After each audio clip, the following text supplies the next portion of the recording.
Hey, good evening, everybody, and welcome to Living Manna Church. I am Pastor Dave Sain, Senior Shepherd at Living Manna Church. You are part of our Wednesday night Bible study, and I am so glad that you are hanging out with me tonight. We got a really neat Bible study. I hope it's a neat Bible study. I hope you enjoy it. But I think we got a neat Bible study tonight to go over. And before we do that, just want to remind everybody, if this is the first time that you're checking this out, or if you've been checking this out for a while but you haven't yet, subscribe. Please be sure to do that. Hit that red button when it comes up, if it is red. And besides that, don't forget to hit the bell so that you are notified next time that we go live. Certainly give us a thumbs up if you are encouraged by the message, if you enjoy the teachings. And besides that, share it with somebody. If you really enjoy it, if it's something that really ministers to you, share it with somebody. So, okay, commercials out of the way. Got a lot of stuff to talk about tonight. So let's open up with a word of prayer, and we'll jump right into it. Father, give us eyes to see, ears to hear, and a heart that is willing to obey. In Yeshua's name, amen. Okay, so here we go.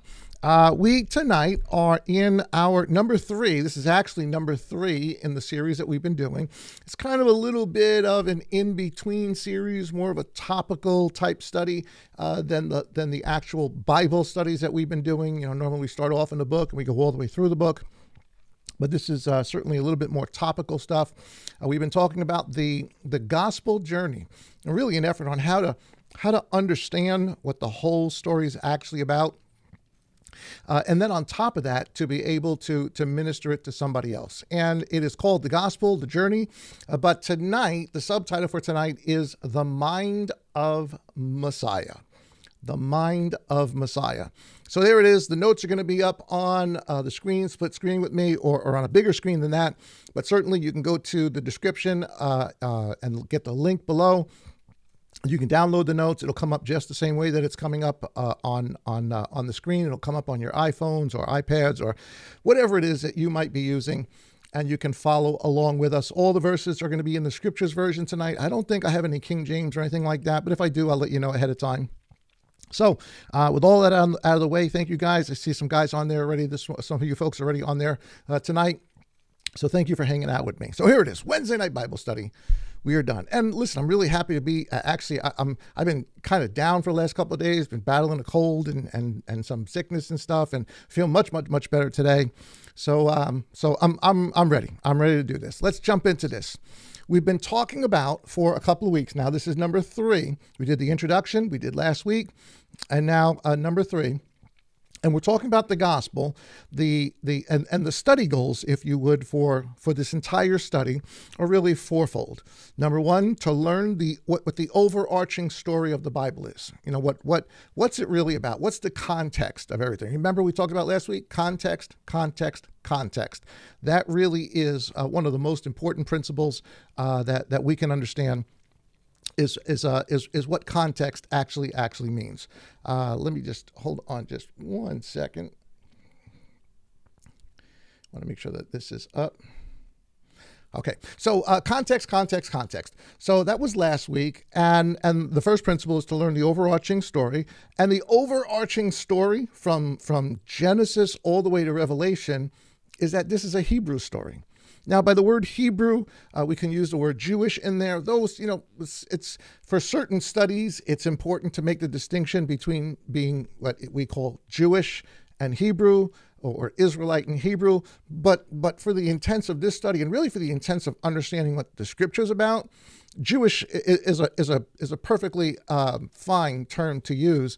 Even though there may not have been any actual Jews in the days of Moses, they were Hebrews. They were part of the 12 tribes, as is Judah, part of the 12 tribes. They are the lost sheep of the house of Israel. So that overarching story is, in fact, Jewish or Hebrew, if you would. Number 2, we're going to understand how Yah works. That's what we're going to talk about today, the way Yah thinks, to learn how Yah thinks. Number 3, we want to then learn how to articulate this in a way that is easily understandable for those that we minister to, and the whole purpose of all of this is really so that you and I, at some point, because this is what we all need to do. We are disciples. Each and every one of us are disciples, but also each and every one of us has to learn how to make disciples, to be able to minister to someone else. And it's not the way, that we were taught it from, sort of the religious world that we came from, where we just got to get everybody around us to accept a name or an idea or a concept and say a prayer. That's not what this is about. This is about you one-on-one with somebody, family member, friend, neighbor, guy or gal at work or on the bus, you feeding into their life and step by step, little by little, sharing with them and helping them to understand really all four of these concepts, but being able to share your faith in an intelligible and in an articulate way, but I think most of all, in a correct way, in a way that actually reflects what the gospel story is truly, truly about. So you see number one is highlighted there because that's what we've already kind of discovered. And just, I guess by way, just a quick review for everybody, this is a Hebrew story, or as Yeshua says, because he's the one that says it, this is a Jewish story. Salvation is of the Jews. Here's John chapter 4 and verse 22. And he says, this is the master speaking to the woman at the well, John chapter 4, verse 22. You, meaning you Gentiles, worship what, and I highlighted it there in red so we understand this. You worship what you do not know. You don't know how to do it. You don't know when to do it. You don't know why to do it.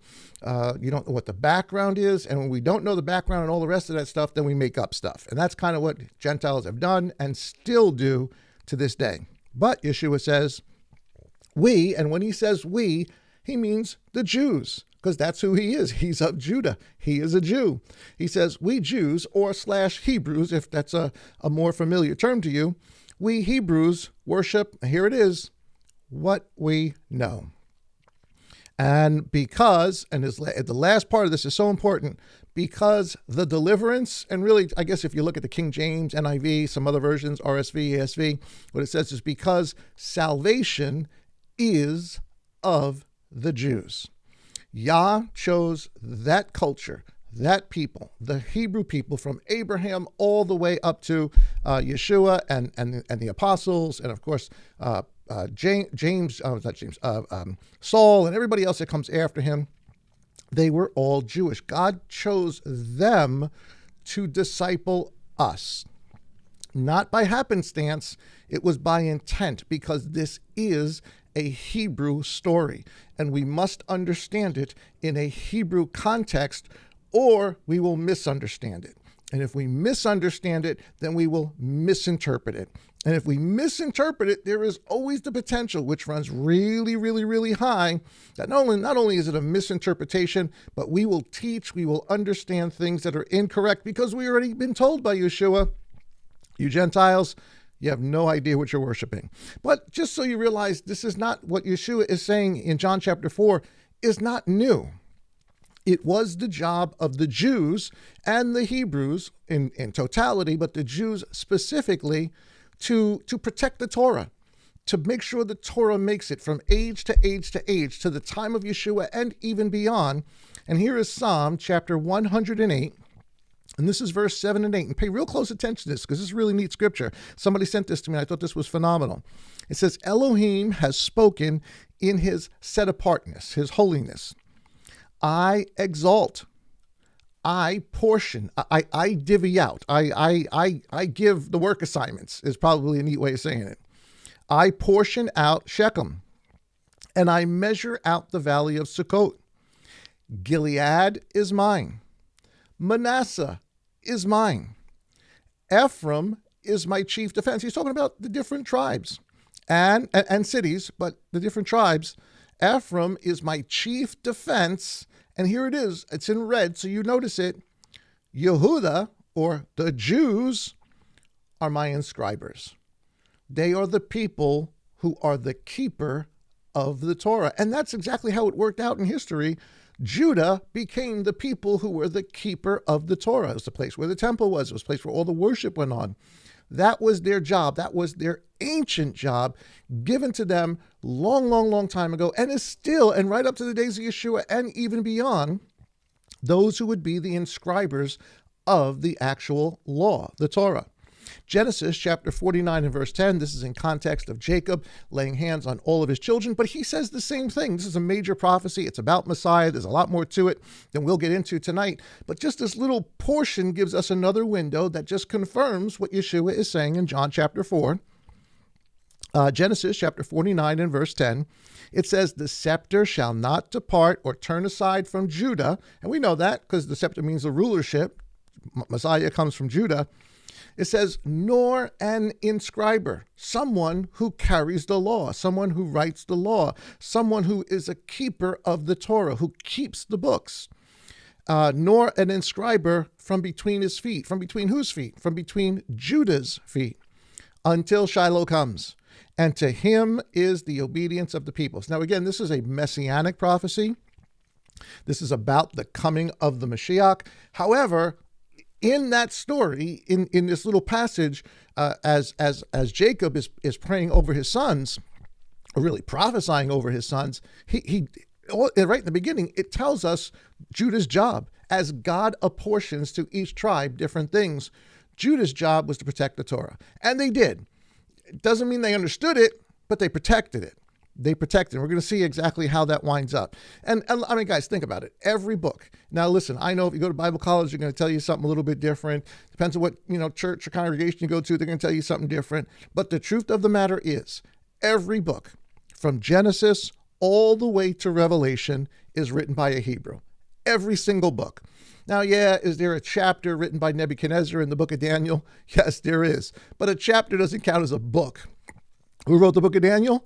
Daniel wrote the book of Daniel. And who was Daniel? He was of the people of Judah. So every single book, including every book in what we call the New Testament or the Berit Hadashah, every one. I know you'll hear from certain sources, well, Luke was a Gentile doctor. Hogwash. There's no way he's a Gentile doctor. Luke is a Jew. Lucius is a Jew. He's a Hellenized Jew. He's got a Hellenized name. He's got a Greek name, but he is a Jew from a synagogue.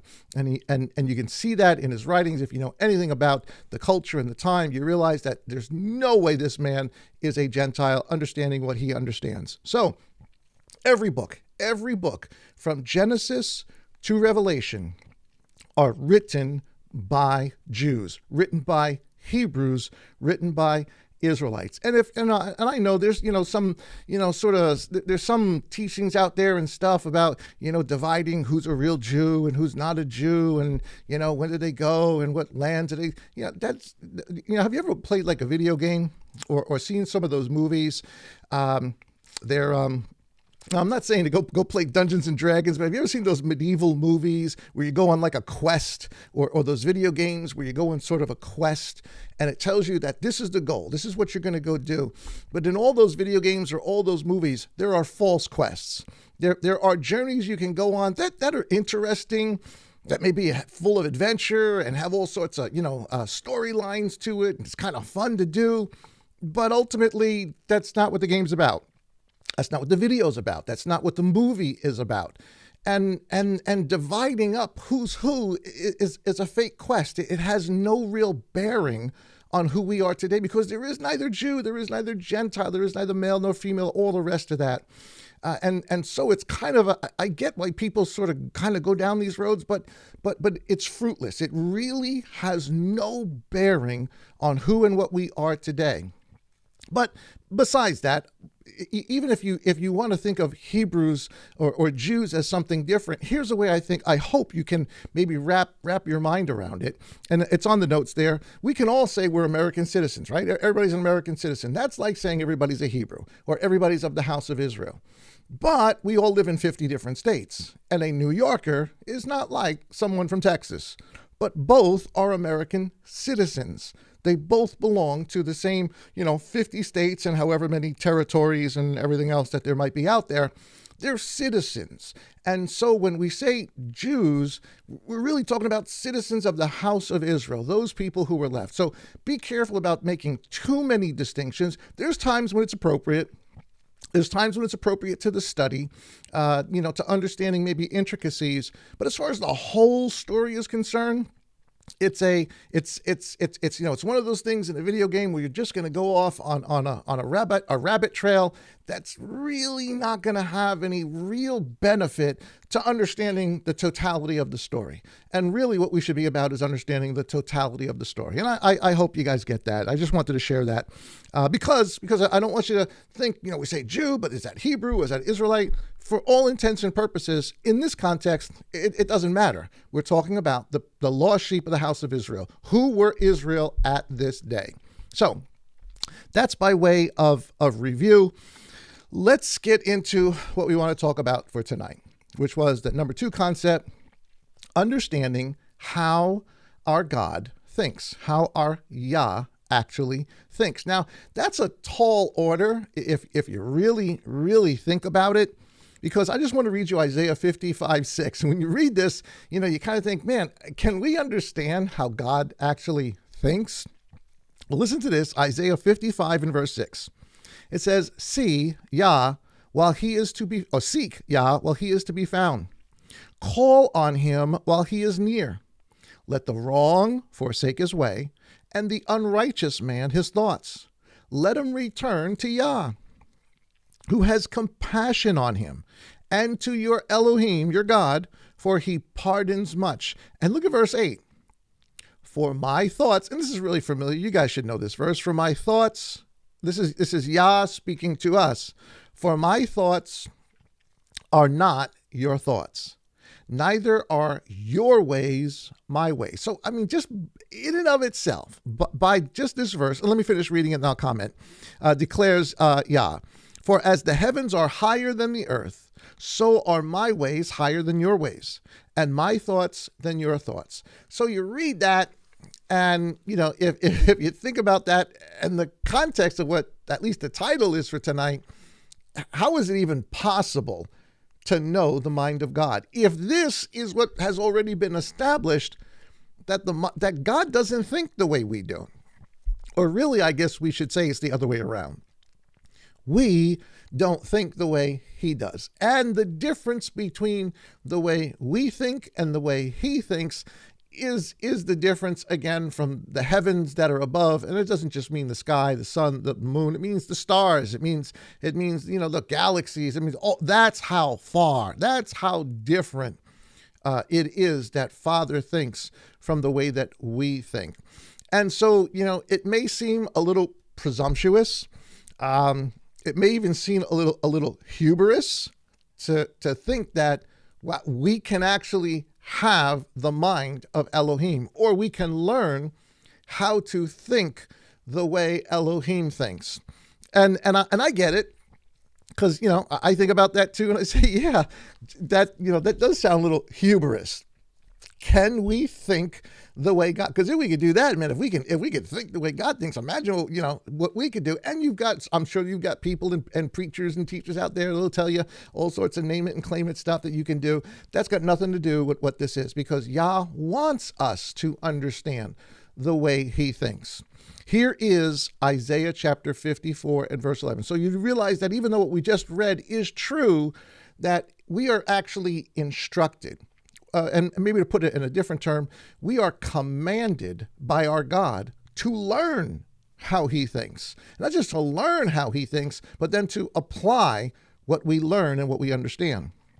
Here is Isaiah chapter 54 and verse 11. It says, O you afflicted one, tossed with the storm, and not comforted. And think about, every wind and wave, just, like, the disciples on the boat, just floating all over the place. That's kind of the mental picture we're supposed to get here. It says, see, I am setting your stones in antimony, and I shall lay your foundations with sapphires. And, antimony and foundation, they're really thick, solid things that when you put them in there, the foundation, these jewels stay put. So he's talking about building a foundation.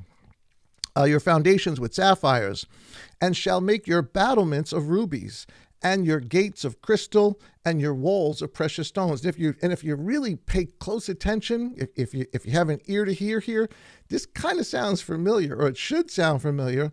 These are some of the descriptions of the walls of Jerusalem, but I digress. I'm just throwing it out there. You guys can run with that. But it's verse 13 that gets really interesting. It says the walls of precious stones, in verse 13, and all your children shall be, and I'm interjecting the shall, but all your children shall be taught by Yah. Now here's Isaiah telling us Yah is going to teach us. Teach us what? Teach us the way he thinks, so that we're not tossed around by every wind and wave. And when we learn how he thinks, and the peace of your children will be great. Now, I'm on good ground on this because this is exactly what Yeshua says. As a matter of fact, he quotes this verse in John chapter 6 and verse 45. And it says, it has been written in the prophets. Now, this is the whole, the manna thing, the whole I am the bread of life, John chapter 6. We talked about this a few weeks ago in our weekend messages. So it should be familiar to a whole bunch of you. John chapter 6 and verse 45 says, it has been written in the prophets, and he's quoting Isaiah 54. And they shall be taught by Yah. This is Yeshua quoting it now, telling us you're going to be taught by him. This has always been God's intention, to teach his people. Everyone then who has heard from the Father, and it's all in red, but I really should have underlined, and learned. Everyone who has heard from the Father and learned comes to me. So there's a learning process that has to go on, or should have gone on for a long time, so that when the and me comes, we are able to recognize it. But the nuts and bolts of this is that we are supposed to learn. All of us are supposed to be learning, understanding, growing in knowledge, trying to learn to understand how it is that our Yah thinks. Matthew chapter 11, verse 28, Yeshua kind of says this, a very similar thing. And once you realize Isaiah and John 6, you realize really what he's saying here. Very familiar. Come to me, all you who labor and are burdened, and I shall give you rest. Or peace is the way Isaiah said it. And I shall give you rest. Take my yoke upon you. And there it is. And learn from me. So Isaiah tells us Yah is going to teach us. Yeshua tells us you need to learn from the Father. And now he's telling us you need to learn from me. For I am meek and humble in heart, and you shall find rest or peace, same way Isaiah says, for your souls or for your beings. So all of that, just to kind of, whet our appetites, get our mind sort of thinking in the right way. Are we supposed to learn? Are we supposed to understand the mind of God? That's the intention. That's the intent of everything. So with all of that, then, we're going to go to 1 Corinthians chapter 2. Now, what I want to do tonight, we're going to take a look at chapter 2. We're going to take it apart. But before we take chapter 2 apart, what I'd like to do is I'd like to read through it and sort of give you just a quick commentary on the way that most of us have read this. If you just read this from a fleshly perspective, from a carnal perspective, from a cursory perspective, you could say it means one thing. And that's what most people normally say and or think it means.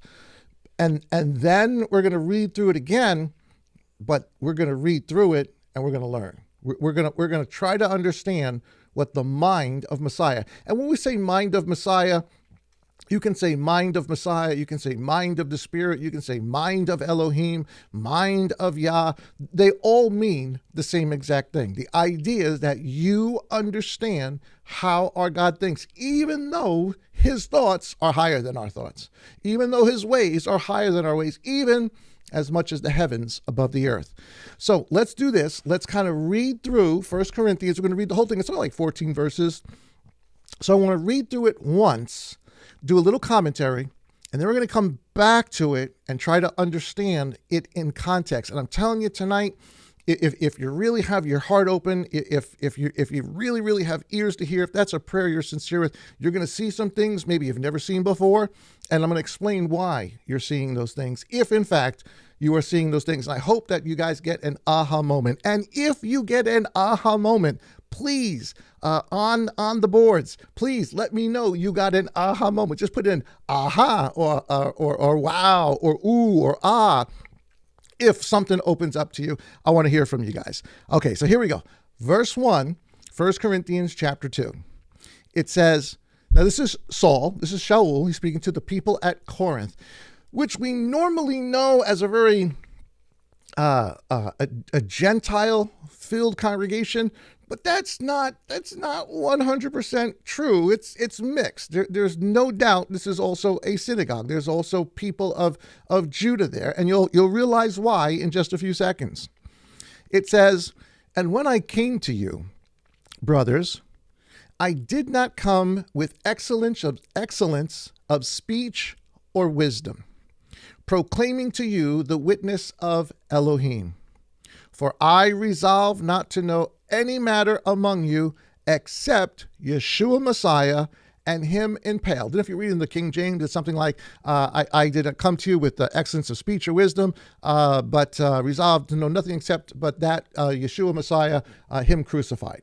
All right, so normally you read that and it kind of sounds from a cursory reading like Saul is saying, I didn't come to you with great, men's wisdom. I didn't come to you with philosophy. I didn't come to you with, the stuff of the Greeks and, great, or that kind of just great, verbal skills to the wisdom of men to try to explain who Messiah is. But instead, I taught you the simplicity. All I wanted to speak among you is Yeshua crucified. Now, very often we read that and many take that to mean that really the idea is we need to share the simplicity, right? Just tell people Yeshua came and that he died and that he rose again, which is pretty much par for the course across the board. Every denomination, every fellowship, everywhere there is, will give you that sort of information. And I'm not telling you that information is wrong. I'm not telling you it's incorrect, but as we go through this, you're going to see Saul is saying something very, very different than that. Because I've come across, we've heard, we've all kind of gone through this before, where people say, well, I don't want to share stuff that's too deep with people. I kind of want to ease them into the gospel. And if I just kind of tell them, that he died for them and that he rose from the dead, then they can start. They can get their feet wet, they can get in the door, they can start to come. And, once we get them in the church, once we get them in fellowship and in ministry, then we can start to tell them, some of the other details. Because if we tell them too much at first, all it's going to do, it's just going to be too much, and that's it. And I guess part of that comes from the way we have been taught for so long, because most of the body, and I'm talking from my own experience, and if it's your experience, please go ahead and make a comment out there. But my experience has been most people want stuff that's just quick and easy. They want that, that 10-minute, that 15-minute, 20, 25-minute, maybe, you start going over 25, 30 minutes. And, then people start looking at their watch and they're thinking about what they're going to have for lunch and where they're going to go. And, all sorts of other things. Our attention span is so short today. Even when it comes to watching videos, even when it comes to watching teachings and stuff, most people, even within our Hebrew Roots movement, most people want that quick little 15-minute, 7-minute, 10-minute thing, that little bullet, tell me something interesting, feed me. And, but I don't want to spend time actually doing this. Well, that's how we've been taught. That's the way the religious world around us trained us to think. That's the way our culture has trained us to think. Everything's got to be quick, fast, and easy. Get me that little shot, and I'm on my way. However, and it seems like, if you look at this on a cursory level, he's saying, look, I resolve not to know any matter among you except Yeshua Messiah and him crucified. So if you just tell people that the Messiah came and he was crucified, at least that gets them in the door, and we would consider that the milk of the word. The easy stuff, the ABC stuff. Well, that's not the milk of the word. That's not what it means. When you go to, let's say, Hebrews, and you read about, what the milk of the word is, and you go through that list that's given to us of what the milk of the word is, I guarantee you 9 people out of 10 cannot tell you anything about the list that the writer of Hebrews gives us about what the milk of the word is actually about. Resurrection, baptisms, salvation. Oh, this list, most people could not tell you about any of that, but they could tell you. They could tell you he came, he died, and he rose again. And again, I'm not saying that's bad. I'm just saying I'm not saying it yet, but it seems like, at least from a cursory reading, it seems like that's what he's saying. But let's go on. Verse 3, and I was with you in weakness and in fear and in much trembling. And my word and my preaching were not with persuasive words of man's wisdom. Kind of seems like that again. I'm not using philosophy and trickery and all sorts of technological terms and deep stuff and, revelation and, all that. I'm not talking about that stuff, man's wisdom, but in demonstration of the Spirit and of power. Now, that term there, you read that, and again, the cursory reading of it sounds like, well, what he's saying is, I just told them that Yeshua is Messiah and he died on the cross and miracles happen and healings happen and the gifts happen. And it was the miracles and the gifts and all of these supernatural, that's the power that he came in the Spirit. And that, and what we normally teach is that then confirmed the story that he is Messiah and that he did die for them. And I get that. Were there miracles? No doubt. But we have to understand what the place of miracles is really for, why they are there. In fact, Yeshua tells us, he says, if you're going to believe in me at least for the miracles. What he's saying is they prove who I am. There is no man that could do the things I was doing. The miracles serve a purpose to confirm a truth, as the miracles then performed by the apostles to the people of the first century are also there to confirm a truth. Now, people would say, well, why don't we see all of those miracles today? There's a reason for it. I truly, truly do believe there is a reason for it. But I also believe we've kind of missed the mark on what that verse actually means when he says, I came in the demonstration of the power of the Spirit. Because today we think that means jumping over chairs and falling on the ground and shaking and speaking out in a language or interpreting and healings. That's kind of that's what we've been trained to think the demonstration of the power of the Spirit is all about. And it's kind of hard, even once we start beginning to learn, it's kind of hard to decouple from all of that because that's all we knew. However, let's read through. Verse 5 says, in the demonstration of the power of the Spirit, verse 5, in order that your belief should not be in the wisdom of men, but in the power of Elohim. And again, it kind of sounds like he's saying, don't fall for the trickery of men. Don't fall for man's wisdom. Don't fall for philosophy. Don't fall for science. Don't fall for, a spirituality. Don't fall for these things, but instead believe God. And I get it. I get sort of the I don't know what the right word is there. I guess I get sort of the logic of that, but you're going to see in a second that this is a very, very different conversation than we've ever even imagined. So there it is. That's the first couple of verses. Let's read on a little bit and then we'll go back. So verse 6 now says, yet we speak wisdom among those who are perfect, and not the wisdom of this age, nor of the rulers of this age that are being brought to naught. And very often I've heard it explained, and even in years past, I even thought this because this is how it was explained to me. We kind of think, well, he's talking about principalities and powers. He's talking about the spiritual things behind it. That's the rulers of the age that he's referring to, these principalities, these powers, these dark demonic forces behind everything. We're not supposed to be speaking about that sort of wisdom. And again, that's just a cursory reading of this, or the way it is brought to us for the most part. But let's go on. Verse 7. But we, instead of the principalities and power stuff, but we speak the wisdom of Elohim, which was hidden in secret, and which Elohim ordained before the ages for our glory, our esteem. The Scriptures version uses the word esteem all the time. Verse 8, which no one or none of the rulers of this age knew, For if they had known, they would not have impaled, they would not have crucified the master. And again, very, very often, and this is sort of across the board, especially in your very spiritual, charismatic type groups, this is interpreted as the principalities and the powers and, Satan behind the scenes. If the demons knew, and guys, I've said it myself. I'm confessing it, putting it before you. I thought this myself.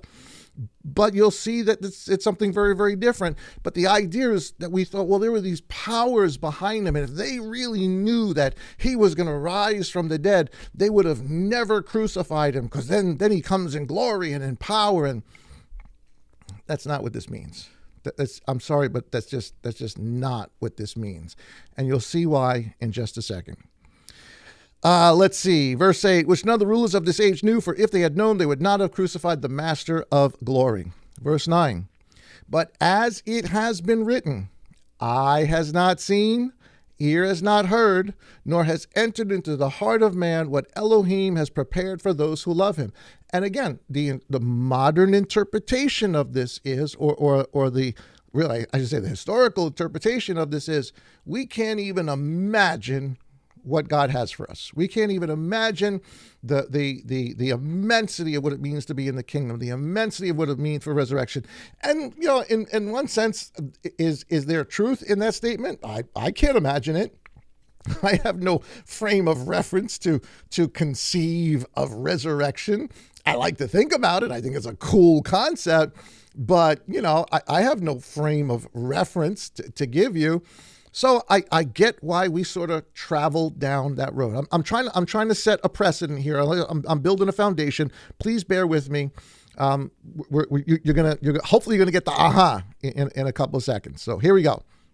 So eye hasn't seen, ear hasn't heard, nor has entered into the heart of man what Yah has prepared for those who love him. Verse 10. But Elohim has revealed them to us through his Spirit. For the Spirit searches all matters, even the depths of Elohim. For who among men knows the thoughts of a man except the spirit of a man that is in him? So also the thoughts of Elohim no one has known except the Spirit of Elohim. So the modern sort of rolling concept of this is you need the Spirit to understand any of these spiritual matters, the gifts and the manifestations, and understanding the difference between principalities and powers and dark rulers. You really need to walk in the Spirit for that kind of stuff. That's sort of the way that it's been represented to us. It goes on to verse 12, and it says the following. And you know what? Let me just make this a little bit bigger. Hopefully you guys can see it. I didn't realize I left it like that, but you guys hopefully have your own copy of it. But here's verse 12. It says, and we have received not the spirit of this world, but the Spirit that is from Elohim. And again, that feeds back into that idea. There's the spirit of principalities and the prince of this age and rulers and all the rest of that. But we are supposed to be walking in the Spirit of Elohim. We're supposed to be aware of all of that stuff. We fight all of that stuff in order that we know what Elohim has favorably given to us. So in order to know the gifts and to know all these spiritual experiences, you need the Spirit to know those things. That's kind of what it kind of boils down to. Verse 13. Which we also speak, not in words, which man's wisdom teaches, but which the set apart, the Holy Spirit teaches, comparing spiritual matters with spiritual matters. We're supposed to be able to discern demonic forces and discern what is of God and be led of the Spirit to discern spiritual matters from spiritual matters. That at least that's the way it's presented. Verse 14. But the natural man does not receive the matters of the Spirit. So, if you don't understand the Spirit, you can't understand the principalities and powers and rebuking demons and, kind of walking in that other plane, so to speak. You can't understand the gifts. You can't understand the shaking and the rolling and all those things. It's foreign to you. If you don't understand the Spirit, you're not going to get that stuff. And there are groups within, the body of religion today, that one group gets it and they say, well, the other group doesn't get it. They're not walking in the Spirit. They don't get it. Another group say, well, that's not the Spirit, and they're not walking. And you got this back and forth through every fellowship, every denomination. Let's go on. Let's see. Spirit of Elohim, for they are. We'll go from verse 14. But the natural man does not receive the matters of the Spirit of Elohim, for they are foolishness to him. And again, people would say, well, yeah, when they see the gifts and they see the manifestations and they see healings and they see the glossolalia and they see these things, yeah, people that don't understand it, they're going to say, that's foolishness. We don't get that. We don't believe in that. That's foolishness. That's kind of the way at least the modern charismatic sort of interpretation of this has gone. For their foolishness to him, and he's unable to know them. Some people are spiritually discernible, some people are not, because they are spiritually discerned. Verse 15, but he who is spiritual discerns indeed all matters. And again, across the board, you've got people that say, well, I've got the Spirit, so I can decide what's true. I know what's true. I know what's not true. I can decide. The Spirit tells me what is so, and the Spirit tells me what is not so, in the context of everything else that we've read before. Principalities, powers, all the rest of that. And this has a very kind of white sort of magic, white witchcraft, spirituality sense to it. At least I hope I'll be able to explain it a little bit better in a second, but that's how I see it. Verse 15, but he who is spiritual discerns indeed all matters. So if you're spiritual, you can make judgment on this, and you can make judgment on that, and you can make judgment on this, and you can make judgment on that, because you are spiritual. But he himself is discerned by no one. Can't judge me, but I can judge you. You can't tell me what's right, but I can tell you what's right. Verse 16, for who has known the mind of Yah? Who shall instruct him?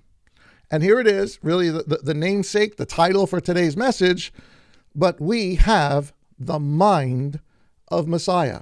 And so we connect this concept of the mind of Messiah with everything else I just shared with you, with all of the kind of spirituality, kind of gifts and glossolalia and holidays and all that kind of stuff. We say that's the mind of Messiah, or as written in King James, say the mind of Christ, is kind of the way that we interpret it. Okay. So everything I've told you, at least up to this point, is just me sort of making a foundation here, because I'm going to tell you the total opposite in just a second. I'm just going to let you know up front, none of that's true. None of it is true. And I don't mean to be sarcastic, but hopefully I'm speaking to people who get it, but I don't want to offend. But here we go. So let's get some things on the table here. First of all, when we say mind of Messiah, and again, it's mind of Messiah, it's the mind of God, it's the mind, and listen, if you want to use the word God, you want to use the word Elohim, we speak English, right? And I get it. If you're talking about God and you're talking about, the God of Christmas and the God of Easter, that's whacked. That's totally something else.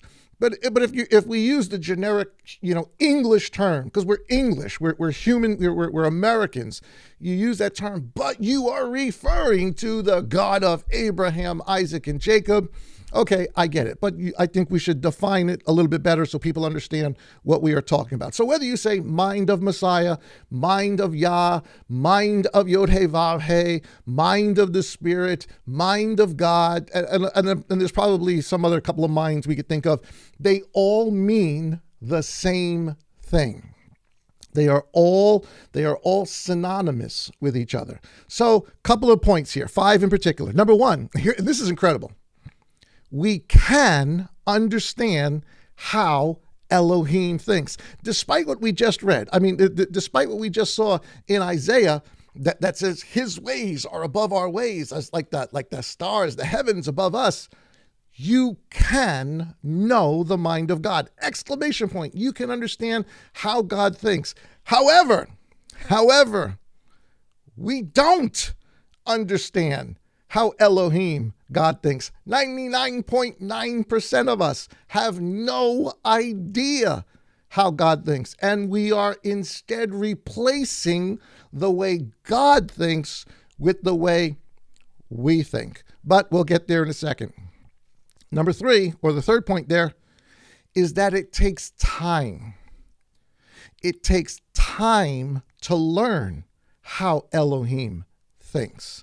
And again, we live in that popcorn generation, throw that popcorn in the microwave, 2 minutes and 35 seconds. My popcorn better be ready. I'm more the Jiffy Pop generation, stand there and, shake the thing. And you got people that are even, older than me that are more, the pan and a little oil and the popcorn in the pan generation. Sometimes there are things that are worth waiting for.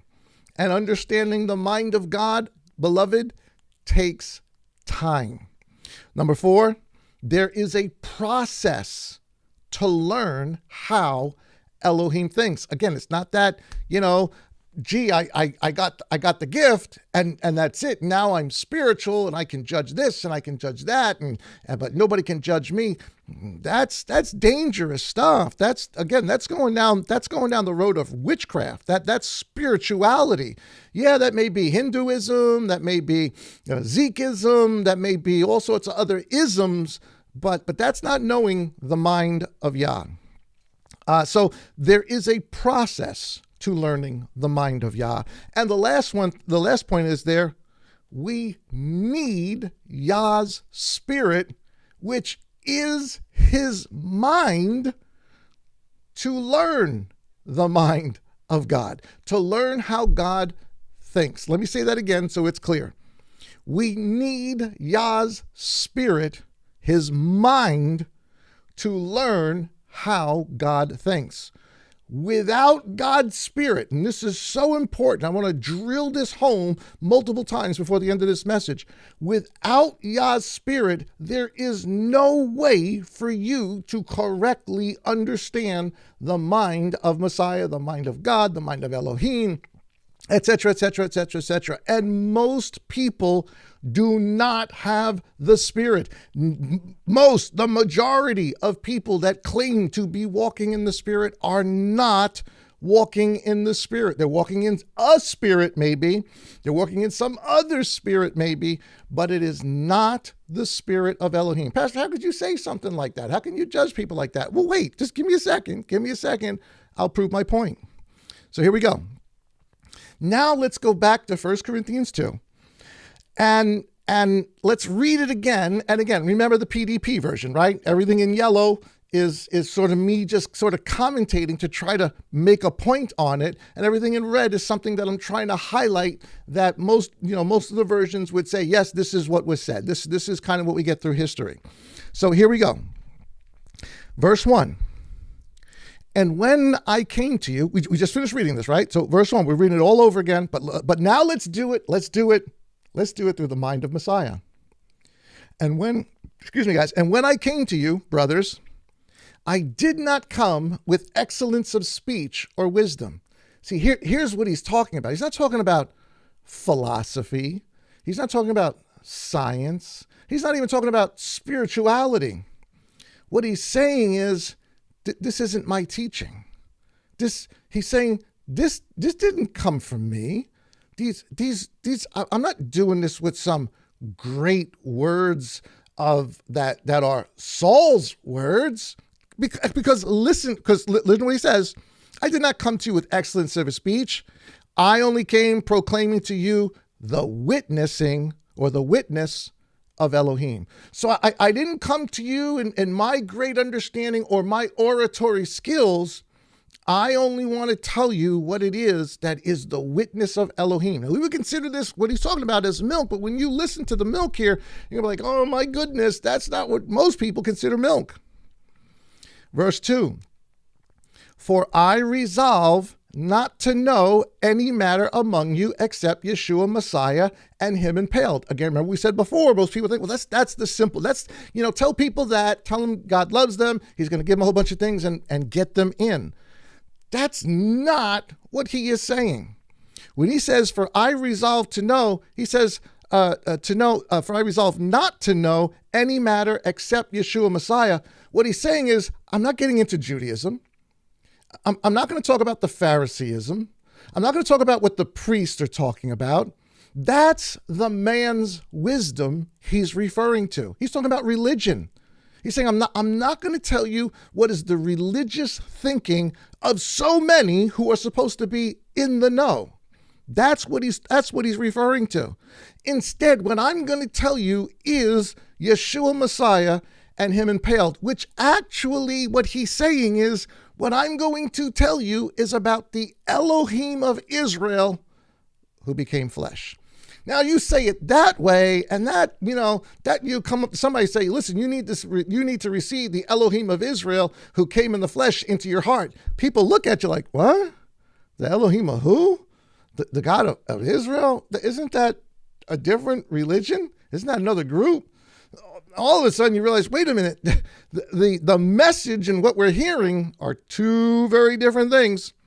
So he's saying, listen, I'm not going to tell you about Pharisaic Judaism. I'm not going to tell you about what the Judaizers are saying. I'm not going to tell you about the traditions of the fathers.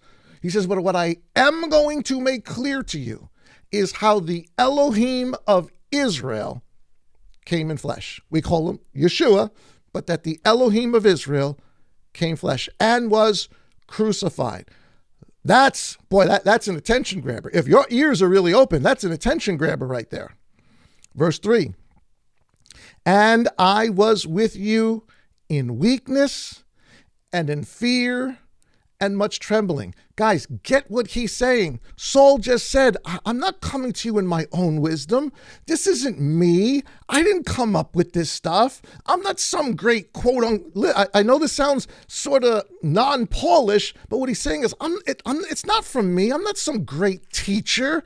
What he's saying now is, I was in weakness with you and in fear with you and in much trembling. Guys, he's saying this stuff freaks me out as much as it's going to freak you out because, man, when I got it, when it hit me, I realized, my goodness, I didn't do this.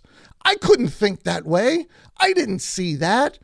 But now I do. And he's trembling. He's saying, I'm trembling as I'm speaking to you. He's saying, I'm trembling as I'm telling you this. This is, to use the term, Saul is saying, the PDP version, this is freaking me out. And man, I get that.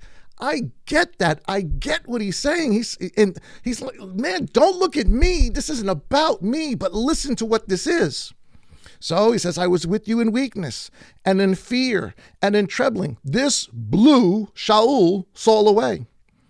And my word and my preaching were not with persuasive words of man's wisdom. I didn't use the traditions of the fathers.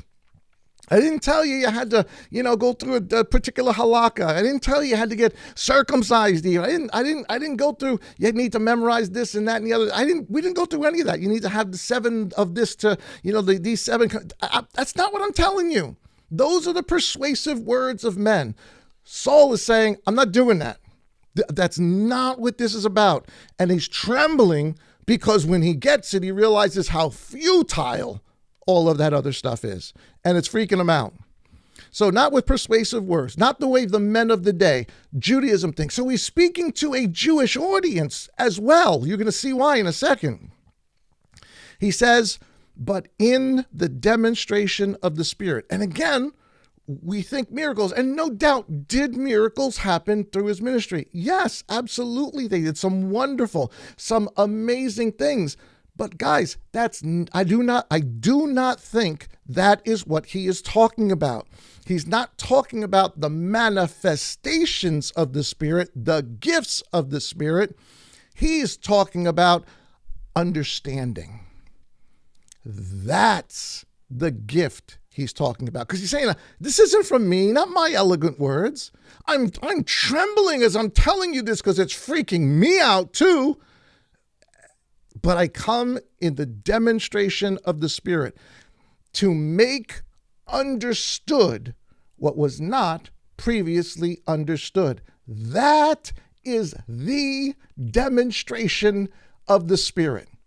You want to know that you have the Spirit when you start understanding, when it starts making sense, because the only way this begins to truly make sense, what I just shared with you, these scriptures in the beginning, the way most people see them and the way you're going to see it in a second, if you get that, if it makes sense to you, if it touches you, if you get that holy cow, again, I know only in India, but that wow moment or that ooh, ah, that's because the Spirit is in you already. That's the power he's talking about, to make understood, to make clear, to help you think like God thinks. That's the power of the Spirit. That's the true power of the Spirit. Verse 5, in order that your belief should not be in the wisdom of men. In Pharisaic Judaism is what he's referring to, not Greek philosophy, and that's all. That's like a Halloween. I mean that should, well, it should be. It's not, but that should be a no-brainer, right? I mean that's just so dark and ugly as to be laughable. So he's talking about not the wisdom of the Greeks and of the Romans and of the pantheons and the different gods and this is how they believe. That's not what he's talking about. He's talking about the perceived wisdom of those who thought they knew, who should have known. But we're going to find out in a second why they didn't know and couldn't know. It says that their belief should not be in the wisdom of men, the thinking of Pharisaic Judaism, Sadduceic, because that's around too, the scribes, all the rest of it, but in the power of Elohim. So when he's talking about the power of Elohim, he's not talking about the power to heal. He's not talking about the power of miracles. He's not talking about the power of glossolalia or tongues. He's not talking about the power of interpretation. He's talking about the power to understand. He's talking about the power to think the way Yah thinks, to understand, to perceive, because if his ways are that far above us and our ways are so below, when you begin to think in his ways, that's power. That's real transformative understanding. And that is what he is talking about here. Let's go on to the next verse. This is verse 6. So he just said all of that. One more time. Let's go back to verse 1. And when I came to you, brothers, I did not come with excellence or speech or wisdom. He's not saying I came to tell you the simple baby 101, accept him because he died on a cross. That's not what he's saying. He's saying, again, man's wisdom. But even for those who think that, they would say, well, he's come to kind of, instead of getting real deep, he's just going to tell them about the easy stuff. No, that's not what he's saying. Because look at verse 6. With all of that, let's say you accept that as the modern interpretation. Then verse 6 says, yet. And I put it in blue so it pops off the page there. He says, yet. So if you want to think for some whatever reason that he's talking about, let's just keep the gospel simple. Let's just tell him, he's Messiah. He died and he rose. Let's just keep it simple. He was going to forgive your sins. Just come on in. Let's just keep it. Let's get him in the door, right? Eddie Salesman. Listen, whatever. Just come in the door, and we could deal with the price later, guys. We're not selling anything. We're not supposed to be selling anything. We're supposed to be speaking truth, and the truth is, he says, yet. So if you thought that was what was said before, listen to this. Yet we speak wisdom among those who are perfect. Think about what he just said to them. What I am saying, for those that are wise, that do, as we would say, have eyes to see and ears to hear and a heart that's willing to obey, who are perfect. When you hear what you're about to hear, because the Spirit of God is in you already, I know I'm jumping the gun a little bit, but if you understand the mature, Those who are perfect, he says. Remember, there's the young rich man. Right, Yeshua says to, he kept all the commandments from the day that he was young. And Yeshua says, well, fine, sell everything you've got and follow me and be perfect. That's the perfect he's talking about. Understand clearly, forget all the rest of the stuff and focus your attention on who I am. Learn me, follow me, understand me. Well, to the person who's done that, who is mature, and there were evidently people who were mature, and by mature it means to understand the commandments, to do the commandments, to know at least their basic principles. Yeah, they got all sorts of winds and waves and stuff rolling around them, but there were plenty of righteous people in that day that when they heard the story of the Elohim of Mount Sinai who dies on a cross, oh my goodness, if they're mature, that's who he's talking to here, guys. These are Jews he's talking to. These are Jews that he's talking to. Yes, Gentiles within them, but I'm telling you, he's directing this to Jews because he's talking about, I'm not coming to you in Judaism. I'm not coming to you in the traditions of the fathers. So he says, we speak wisdom among those who are perfect. Again, the PDP version, who are mature in understanding. There were people that were mature in understanding. Maybe not all, but there were lots of people who were mature in their understanding, who were ready to understand the next thing. And not in the wisdom of this age. Again, he means Judaism, not in the wisdom of Pharisaic or Sadduceic, the priest, the scribe, not in their wisdom. Nor of the rulers of this age. He's probably talking more about, Pharisees, Sadducees, the rulers. Those are the rulers he's talking about. I guess, can you say technically there's principalities and powers behind them? Yeah, but that's, the plain meaning of the text is that's not what he's talking about. He's talking about the wisdom of this age was what Judaism was teaching, was what Pharisaic Judaism was, what the traditions of the fathers were. That's the wisdom of this age. And that wisdom, he said, is coming to naught. Those rulers, what rulers? Caiaphas and Annas and Herod, those rulers, that's the people he's talking about. The rulers of this age that are being brought to nothing. And they're going to be brought to nothing. Their whole thing is going to fall apart and Pharisaic Judaism is going to go on, but it's not the truth. It's not the wisdom of Yah. Verse 7. But we, Saul and those who are with him, we speak wisdom of Elohim. Well, if those who are mature are the ones who are going to get it, who are ready to hear that this is the God of Israel who has become flesh. Whether you're Gentile or you're Jew, that's intriguing. It should be intriguing to the Gentile. You're telling me the God of Israel, the God these Jewish people say that they believe in, that God came down from heaven? That's a lot for the Jew to believe. And that's a lot for the Gentile to believe. And yet both believed it. And so that's who he's talking to. If you're at that point, you're ready to learn something.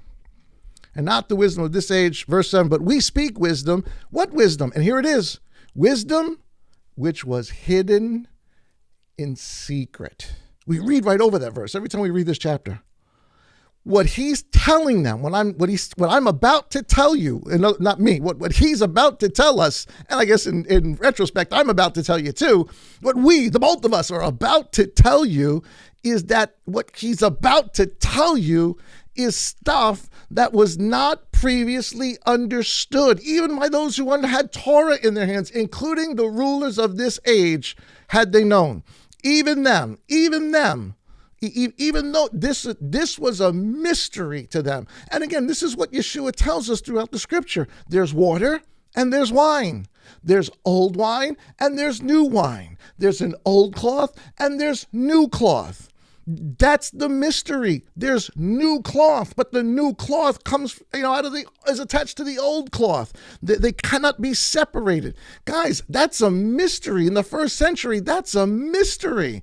That would have blown Saul's mind. That all of them. And now Gentiles are coming in, starting to begin, at least, not even now, but later on, begin to understand this stuff. This is a secret. This is something that was hidden, that Yah purposely hid. So you can have the Torah. We're talking about from Moses all the way to Malachi. None of them knew this. They all knew their part. They had to be faithful to their part. They did what Yah instructed them to do in a physical way, but they had no way of understanding the story the way you and I can understand it. That's what makes us so different from any other age from the time of Yeshua on.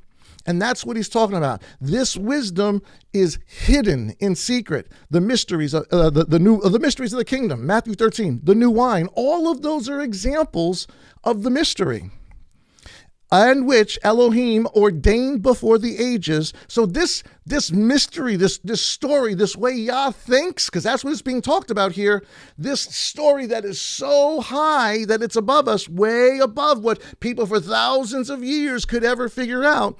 That story that's so far above us, that's the story of the ages. That's the story that's been hidden, and we're going to find out, has now been made known. But here we go. Next thing, verse 8, which none of the rulers, meaning the priests, the scribes, Caiaphas, Annas, none of the rulers of this age in Jerusalem. John chapter 8, I think we went over it last week. Yeshua says, you don't know me. You can't understand my words because you don't know Moses. If you don't know Moses, you're not going to know me. And who is he talking to? The leaders, the rulers of this age, the people who should have known, who did not know. And so he's telling them, which none of the rulers of this age, for if they had known that Yeshua is Elohim in the flesh, they would not have impaled the master of glory.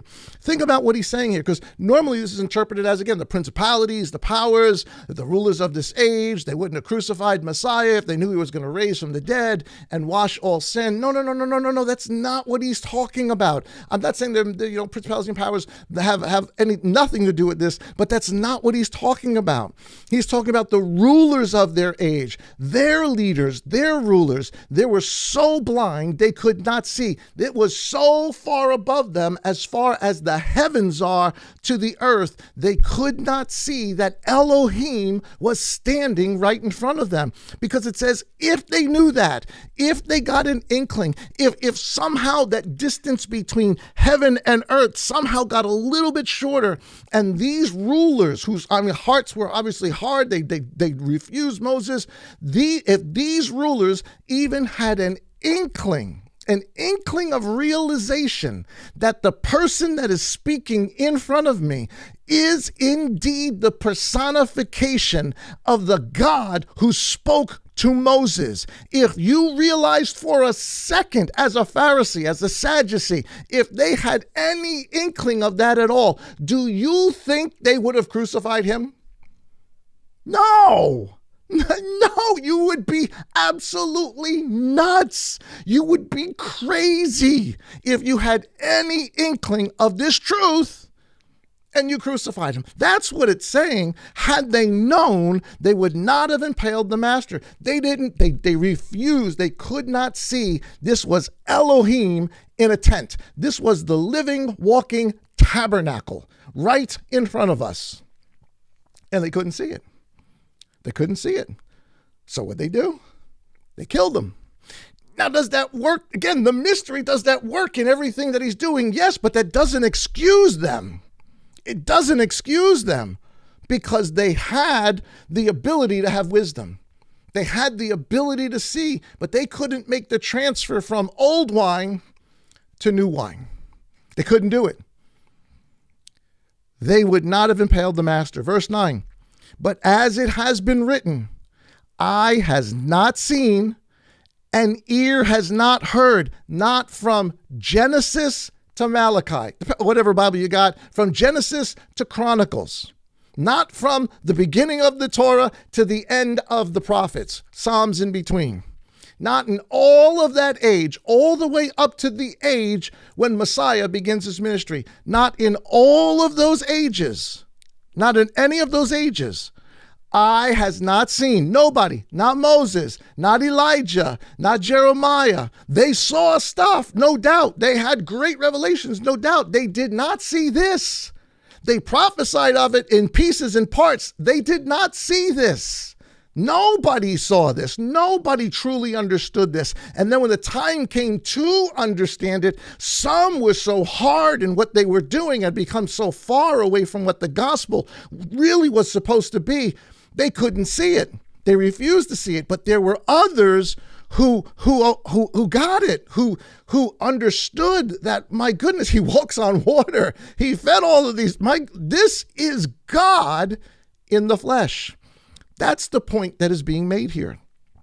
For if they had known, they wouldn't have killed him. So eye hasn't seen, ear hasn't heard, from Genesis to Malachi, nor has entered into the heart of any man in all of those ages what Elohim has prepared. Well, what did he prepare? He prepared a lamb. He prepared a sacrifice. He prepared a resurrection. He prepared a wedding. He's prepared the holidays, all the Moedim as a schedule. He prepared all of that. And so much more. I can't even mention. And what's the ultimate preparation nobody saw? Life eternal, correctly. One group, they do believe in it, sort of, for the most part, but even their stuff's a little bit wonky, but we'll get into that on our weekend stuff. Another huge group of them didn't even believe in a resurrection. They were just like, you die and that's it, live this life. So you got these extremes on both parts. They're confused. And so part of what was not known that will now be known, that he's now going to, share, is he's going to clarify the ultimate thing that we did not know, that eye hasn't seen, ear hasn't heard, is resurrection correctly, and what's it's about, and what's going to happen, and the New Jerusalem, and all the rest of this stuff. That never entered into the heart of man. He's not, and yes, obviously are there aspects to that where it is beyond us. There is no ability for us to truly perceive what all of these things really mean, but we know them. They're in our heart now. Eye has seen, ear has heard, it has entered into the heart of those, we're going to find out in a second, who have the Spirit. It has entered into their heart. They're starting to perceive it, starting to understand it, starting to wrap their minds around it. They're starting to learn about it, starting to be able to teach others about it, of things that could not even be understood in ages before us. And he's actually quoting a scripture here out of Isaiah 64, but listen to how he ends this. He says, eye is not seen, ear is not heard, neither is entered into the heart of man what Elohim has prepared for those who love him. That what Elohim has prepared for those who love him is not actually out of Isaiah 64. It is, but you realize when you go back to Isaiah 64, which of course, if he just mentioned this, guess what he wants us to do? He wants us to go back and understand Isaiah 64. So here's the context. Everybody say it with me. 1, 2, 3. Context. Everything in context. Here's the context of Isaiah 64, verses 1 through 5, what Saul just quoted. Eye hasn't seen. Oh, that you would tear the heavens open.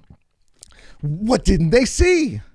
Oh, that you would tear the heavens open. This is Isaiah speaking to Yah. And do what? Come down. Wait a minute. What's Isaiah talking about? He's saying, oh, that you, the God of Mount Sinai, would one day come down to us. That's the mystery. That's the stuff that's way above. That's the stuff that Saul is saying, listen, I didn't get this by myself. I'm telling you what Isaiah's telling you. I'm trembling. I'm realizing what Isaiah was actually talking about is now Yeshua Messiah. That's what he's trembling about. This is not man's wisdom. There's no Pharisee that teaches this. There's no halakha that teaches this. There's nothing in the scribes about this. And here it is. Now Saul's saying this is the context. So heavens open, come down. Yeshua says, I am from above. He had to do what? He had to descend. He had to come down. come down, that the mountains shall shake before you. What's he referring to? The last time you came down. The last time you came down, he's referring to Mount Sinai. He's asking the God of Mount Sinai to come down again. Come down again with us, just like the first time. Shake the world. What shakes the world more than a virgin birth? My goodness, that shakes the world today even. A virgin birth? That's as good as shaking the mountain and explosions and fire and all the rest of that. That's big. That's huge. That's shaking the mountains. Shake the mountains before you, as when fire burns twigs and fires make water boil. He's talking about Mount Sinai, when you came down in fire and in all of your glory and things just burnt up around you. The whole mountain was on fire. Come down like that. Luke chapter 3, verses 16 through 17. You can read the whole thing of 16 through 17. This is John's testimony where he talks about Yeshua coming to bring a baptism of fire, just like Isaiah is asking for fire. It says, but the chaff shall burn up with unquenchable fire. You guys can look that up. I'm running out of time. Look that up for yourselves. John 3, verses 16 through 17. This is what Isaiah's, this is the fulfillment of what Isaiah was saying. And why? To do what? To make your name known among your adversaries. What adversaries? The leaders of Israel. Those who had led his people astray. And certainly the rest of the nations who may be against him. But specifically, he's talking about the leaders of Israel. So that nations, because when they see what you do to Israel, and when they see what happens with one part of Israel that has this wonderful story and another one that goes a different direction, when the nations see that story, they will begin to attach themselves with it. They'll begin to have it made known to them, to have the opportunity for the first time to at least begin to hear it. And whose job was it to do it? It was the Jews' job. It was Judah's job to begin this message. They would be the foundation to get this whole story out to us. And without that foundation, this whole story crumbles, and it's been crumbling for a long time. To make your name great or known to your adversaries, so that the nations will tremble before you. When you did awesome matters. Again, what's the awesome matter? When he comes down from heaven. When you did awesome matters, which we did not expect. You came down, mountains did shake before you. What he's asking you to do is do it again. Now, he may be thinking, another mountain, more fire. But the reality of it, that Saul is realizing, is that this did happen, but it happened very, very differently. In fact, it happened bigger than it did even here. And and Isaiah is asking Yah, do it again. Please do it. Let me tell you something about God. God does things that are similar, but God doesn't do reruns. I'll say it again. Me and Brother Max were talking about this. God may do things that are similar, so we understand the pattern, but God's not into reruns. He doesn't do Gilligan's Island, for the next 20 years. All right, Star Trek, all right, maybe not. Well, all right, push Star Trek aside. Anyway, God's not into reruns. And to do it the way he did it at Sinai would be a rerun. But to do it in a similar way, but in a much bigger way, as high as the heavens are above the earth, well, that's a whole different thing. And that's what Saul figured out. That's what Saul's saying. Man, listen, go back to Isaiah. Read what Isaiah's saying. I'm telling you, what Isaiah said has actually come true in this way. You came down the mountains, verse 4, since the beginning of the ages. And here's the verse he's quoting. For the ages, they have not heard, nor perceived by the ear, nor has any eye seen Elohim besides you. Now, this is where Saul interjects, because if we go back just to the verse we were just at, oh, please work. There we go. Look what he says. Did I go back too far? I went back too far.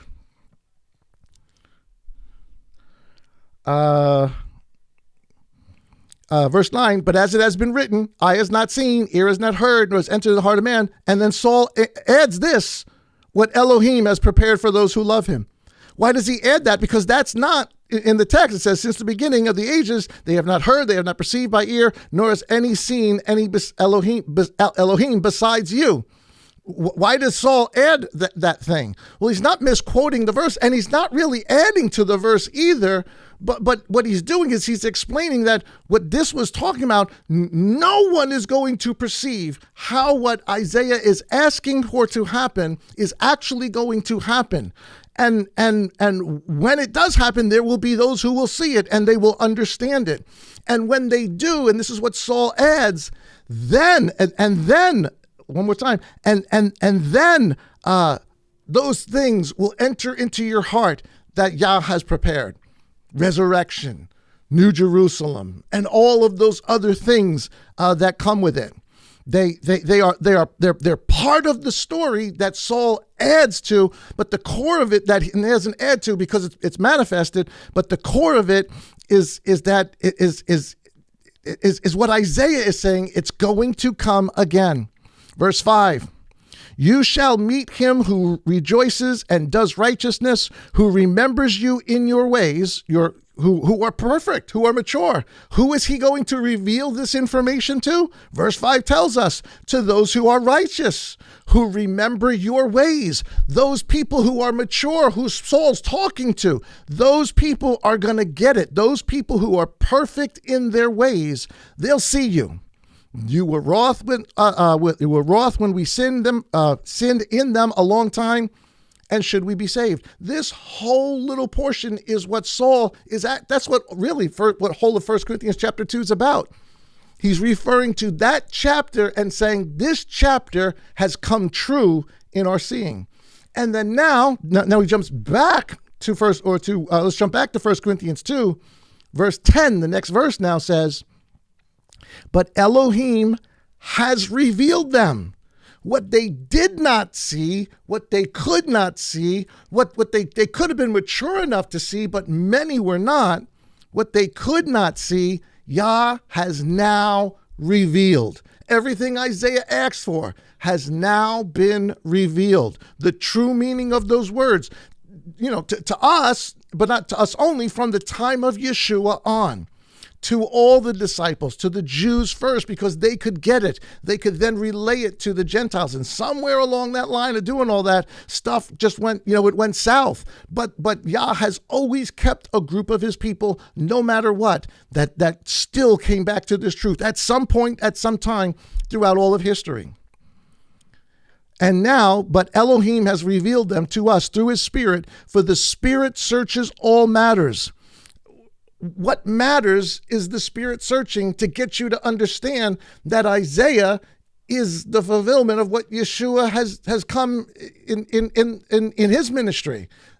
It was a prophecy of it. How do you understand that? That's what the Spirit does, that through the Spirit, it will teach you what Isaiah chapter 40? Chapter 40, I forgot which chapter it is, chapter 64. It will teach you what chapter 64 is actually about. Who does that? The Spirit does that, because if he does that, then he's teaching you about the mind of Messiah. To know how these two things relate is to understand how God thinks, how he thinks this way here, and then he thinks this way here, and they are connected in a very real way, and yet God doesn't do reruns. It's bigger, it's better, it's bolder. And this is the only way you get that. If my words are making sense to you guys, then say ooh or ah. Give me a shout out here. Say ooh, ah. If that's making sense to you, then it is only because the Spirit of God is having it make sense to you. That is the wisdom of God being put into you. And just like Saul, not because I explained it well. It's not because of my oratory skill, which is exactly what he says. I didn't speak in these great words of wisdom of men. That's what he's saying. I didn't tell you this because I have any great words or I'm a great orator or anything like that. I'm telling you this in fear, in trembling, because when I got this, I was like, oh my goodness, people must understand this. This is powerful, powerful stuff.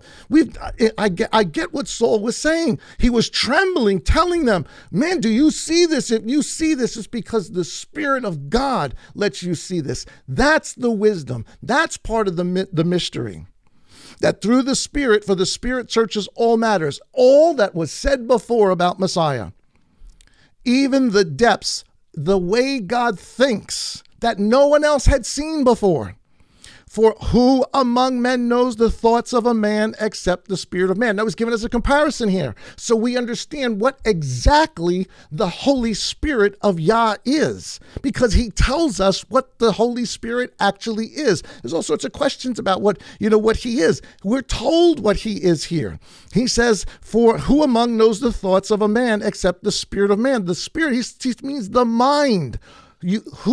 Only you know yourself. Only you know your motivations. Remember when you ask your kids why they do something stupid, they got in trouble? You all did it. We all did it.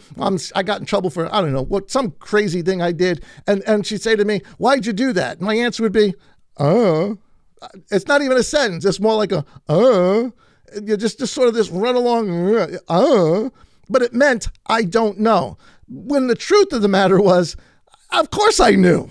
Of course we know. We all know why we do things. At the moment, it may be stupid. We may not want to admit it, but we all know why we did it. And that's what he's saying. You can't hide from your mind. Your mind knows you. That the mind is you.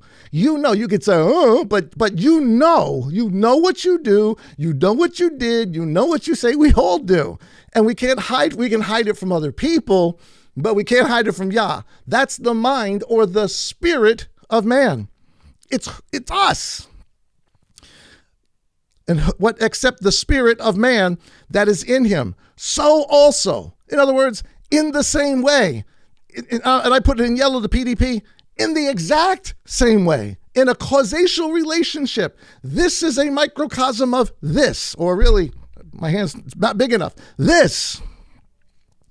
So also, the thoughts of Elohim no one has known, not from Moses to Malachi. They were anointed with the Spirit to do things, no doubt. God, everything God does, he does by his Spirit. But everyone wants to know, what's the difference between them getting the Holy Spirit in the Old Testament and us getting the Holy Spirit in this day and age? The purpose of the Holy Spirit in this day and age is to make known to us all the things that happened in the past days and age, to understand who Yeshua Messiah actually is, and then learn to live for him. That's big. I mean, that's a very, very, very, very big difference. And who knows that? The mind of God knows that. And now that once we start from this point of understanding who he is, we're starting to understand that now. We're starting to perceive the bigger picture. If these words make any sense to you, it is only because the Spirit of God is inside you. That is what the power actually is to understand. Even the depths of Elohim, for who among men knows the thoughts of a man except the spirit, the mind of a man, so also the thoughts of Elohim. No one from Moses to Malachi except the Spirit of Elohim. What is the Spirit of Elohim? It is the very mind of our God that gives us the power to understand the difference between what was given to us from Moses to Malachi and the turnover from water to wine. He's given us that. The people who received the Spirit prior to that did not understand the whole picture. They could not. It was impossible. But they needed to be faithful to how they understood it as time went on. But where we are now is built on everything that has come before. And if you reject it, you get rid of it, you walk away from it, you'll never understand what happens after. But that's what we're supposed to do. We're supposed to understand that story in a magnified way. way. That's what Isaiah was asking for. That, and you only get that. We only begin to perceive that these two things are connected. It's not multiple books. It's one whole book, one whole story, one God, one faith, one baptism, one Israel, one Jerusalem. It's this one story altogether. That's what the truth of it is. And if you're starting to get that, if that's becoming a reality to you, if you're listening to the words of my voice and that's becoming a reality, maybe possibly you are only understanding that because the Spirit of God is inside of you, allowing you to do that, which is the difference between the Spirit of God we have now and everything that ever happened before. But it's the same Spirit. It hasn't changed. It's the same Spirit all the way through. But we can understand something they could have never understood. They didn't have the whole picture yet. That's what he's talking about here. So again, what is the manifestation? We hear this all the time. What's the manifestation of the Spirit? Or how do you know you have the Holy Spirit, that you've been baptized, covered with, filled, whatever you want, word you say? How do you know you have the Holy Spirit? By miracles? By healings? By languages? No. That's amazing. That's I guess they're definitely the gifts of Yah's Spirit. But how do you know you have power? How do you know that you are understanding the very mind of God? Not doing things, you're understanding the mind of God. The only way that you know that you understand the mind of God is when you begin to understand what the story's about. When the whole picture starts to come into focus. So it's not these things you do. The greatest evidence that the Spirit of God is in you is that you're understanding. You're truly, for the first time, understanding and everything from the Torah, the prophets, the Gospels, Psalms, the writings. Everything is starting to come into singular focus for you. You're starting to see it as all one wonderful, amazing picture. If that's how you're starting to see it, the Spirit of God is in you. That's power, guys, and that will change your life. That will change your actions. The realization of this thing begins to change us from the inside out. As we begin to realize, my goodness, it is the God of Mount Sinai. And if I was there on Mount Sinai, how would you react if you were there on Mount Sinai and you saw those things you saw? How much should we be reacting that the God of Mount Sinai came in flesh? Oh my goodness. I don't have time to finish this. I'm over time. Let me see what do I got here. Some of Yeshua's words real quick. And Yeshua says the same thing. Yeshua is telling us the same thing, that if you do not have my Spirit, he's about to pour out a Spirit in a way that's not been done before. If you don't have this, you're not going to understand. You need the foundation that came before to truly understand this. And that's why he gave it to the Jews to go ahead and tell everybody so they could build us the foundation. But again, somewhere along the line, it went wonky. But here we are today, and we're understanding the foundation. So, Yah's plan works no matter what. So here's Yeshua saying, if you love me, you shall guard my commandments. And what is he saying? If you love me, obey. Not if you love me. If you love me, obey. And I shall ask the Father, and he shall give you another helper, the mind, the Spirit of Elohim, to stay with you forever. The Spirit of truth. Of what? Of understanding the mind, the way Elohim thinks, and apply that to the stories and all the things that came before, and see Yeshua in it, and that it is a singular story. The Spirit of truth, whom the world, the religious world, yes, obviously the pagan world, but that goes without saying. He's talking to the religious world. He's talking to the people who said they knew Yah. He's saying to them, the Spirit of truth, whom the world, whom the religious, because if the religious can't get it, then there's no way the pagans are going to get it, right? There's no way cults are going to get it, and other groups and other names and, other religions. There's no way they're going to. It's impossible. They may be nice. They may have morality, ethics, and all the rest of that, but that's not what he's talking about. He's talking about the people who should have known, who actually should have, that world, because they're the closest to it. And if they stay in that world and they don't get it, that's what he's saying, whom the world is unable to receive. The religious are if you don't get the whole picture, you're unable to receive it. It's impossible. You're unable to. not my words, Yeshua's words, is unable to receive because, even despite having a Bible, because they all had Bibles, they had Torahs, these men were learned in it, because it does not see him or know him, the mind of Elohim. But you know him. The world, the religious world, does not know the mind of Elohim. It knows religion. It knows tradition. It knows spirituality. It knows all sorts of things. It knows charity. It knows, good works. It knows, all morals. It knows ethics. It knows all of those things. But what it does not know is the mind of Messiah. It doesn't know how to think in a singular term and make it unbroken, a string unbroken. It doesn't know how to think that way. And that's what he's telling us here. Because it does not see him or know him, but you and I, because Yeshua explained it, but now because of us, generations later, because of Yah's Spirit, but you and I, we know, and it does not see him or know him, but you know him, for he stays with you and shall be in you. Verse 23, Yeshua answered, if anyone loves me, he shall guard my commandments. Again, loves me and guard my commandments.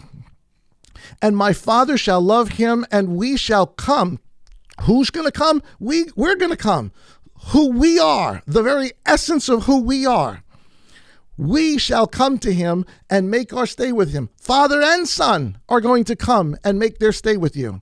How? Through the Spirit, to understanding Yah's mind, the way he thinks. He who does not love me does not guard my words. And the word which you hear is not mine, but the Father who sent me. Who thought this whole thing up? The one whose thoughts are higher than the heavens, the one who's than the heavens from the earth. That's the one who thought this amazing story up. That's it. That's where it comes from.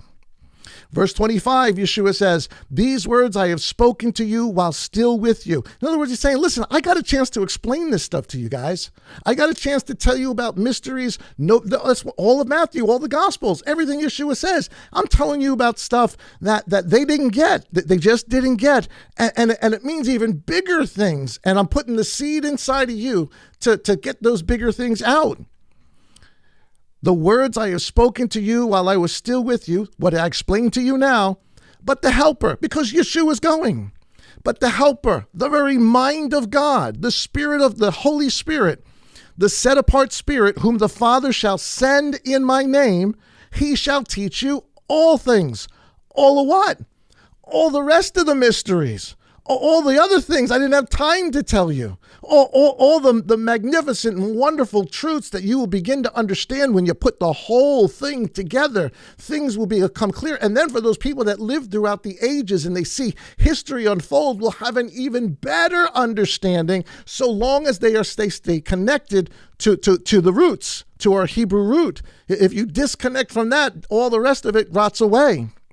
And that's what he's telling them here. The words I have spoken while I'm still with you, but I'm going to send a helper, the set apart Spirit, who I will send in my name. He will teach you all. He's going to explain it all to you over time, over the ages. He's going to explain the mysteries and the ways in which Father thinks. And then they need to apply that in accordance with my law in every way that they live, in every decision that they make, in who they are. That's what they are supposed to be doing.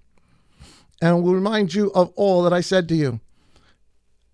And here's the last part of 1 Corinthians. I got to stop in just a minute.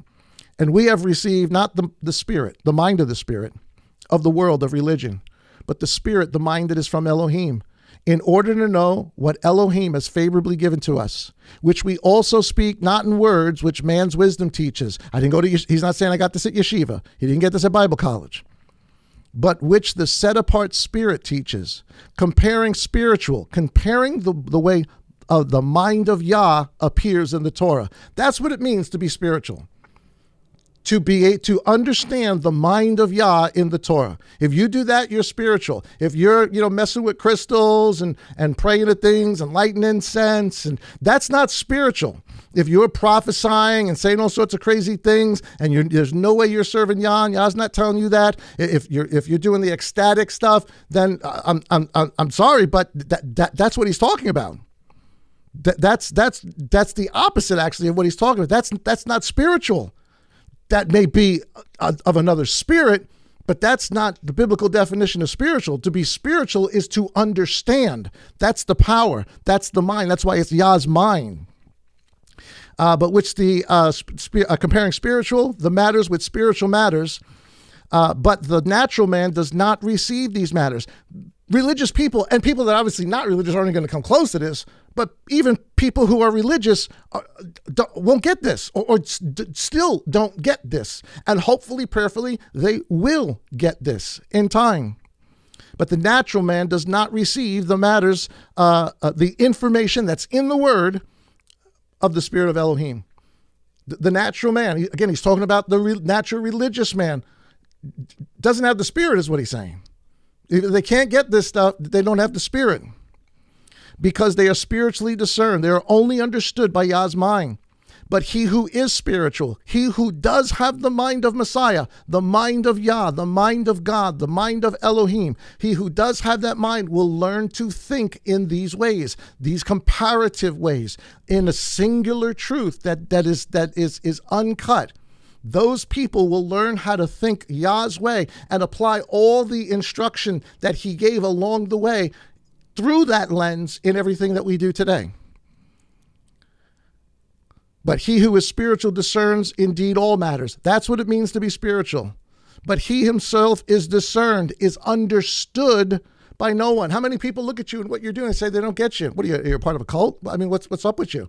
What are you doing? You don't do this. You don't eat that. You don't come here. You don't go there. You're not doing jingle bells. What's up with you? And we're talking about the religious people. That's what he's taught. That's what he's saying. They look at you and they don't discern you.